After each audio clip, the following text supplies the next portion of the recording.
Gaaf tokko Abeel aarsaa waaqayyoof dhiyeessuuf hoolaa qaroo furdaa fi bareedaa qabatee dhufe.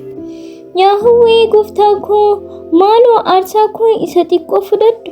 Yaa gooftaa araara keetiif baay'ee galatoomi. Waan ani qabu hundi araara kee keessaa naaf bahe. Galatoomi gooftaa jedhee waaqayyoon galateeffate. Obboleessi isaa Qaayinis aarsaa dhiyeessuuf maasii isaa keessaa qaruuraa kuduraa fi muduraa guuttatee gara waaqayyoo fide.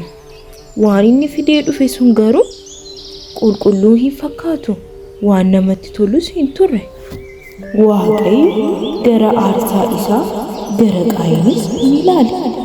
Ijoollee, aarsaa jechuun maal jechuudha? Aarsaa jechuun waaqayyoon galateeffachuu yookaan wanta waaqayyoof kennamu jechuudha.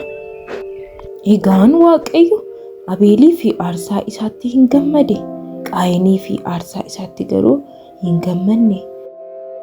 Kunis Qaayiniin baay'ee aarse. Qaayin maaliif aartee gadditaa? Utuu waan gaarii hojjette ol ni ilaalta, fudhatamas hin argatta.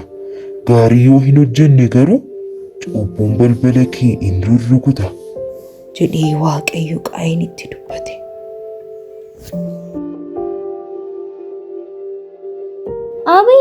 Abeel, kottu gara dirree haa deemnu. Waan baay'ee namatti tolu sitti agarsiisa. Lama ta'anii osoo adeemanii bakka namni hin jirre ga'an. Achitti maal akka ta'e beektu ijoollee?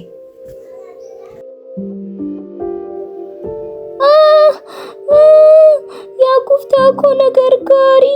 Obboleessa koo maaf akkas na goota?